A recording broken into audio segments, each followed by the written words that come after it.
मानसि फैदों आरोना बैसागु बरायनायाव माने फार्स्ट बैसागु नालाय बोसोरनै जाबायमोन लकडाउन जानानै माने बोसोरनै जाबाय बेफोरबायदि बैसागु बरायनाय फाथिनाय ओमफ्राय दा माने गोबाव बोसोरजों जानाय बायदि जाबाय नालाय बिराद मानसि फैदोंमोन आरोना जों दा माने एसे लेट जानानै फैदों होमब्लाबो भिडिअखौ मोजां नाजासिन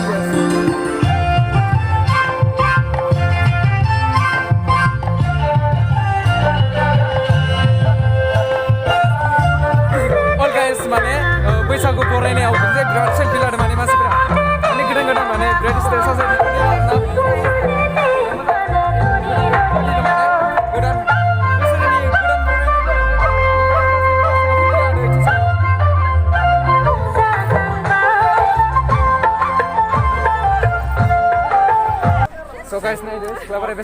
जोंनि नैबे रंजासालिनि उनथिंजाय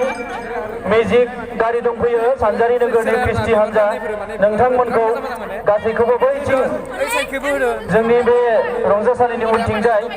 बे गारियाव थांनो थाखाय खावलायहरबाय जेसेबां गामिनि हान्जाफोर फैदोंमोन गासैखौबो खावलायहरनाय जादों बैसागुखौ बरायदों आरोना बेखौ जों दोनदों ओमफ्राय बिथिंजाय मोसानाय सोलिगासिनो आरोना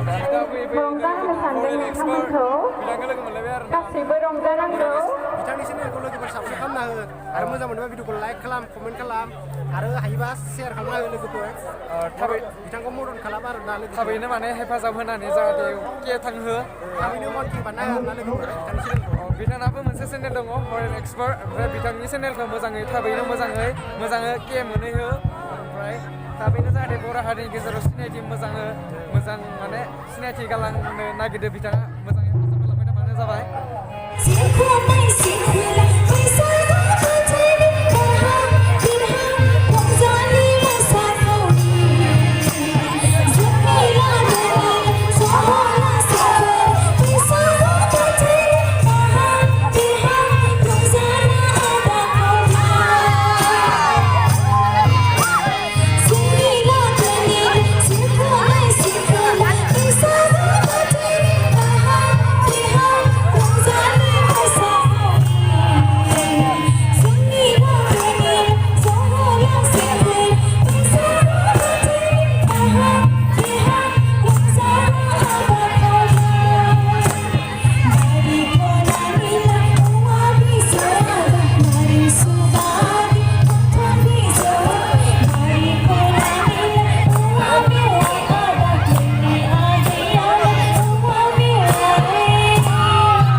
बैसागु बरायनाय बे बैसागु बरायनायाव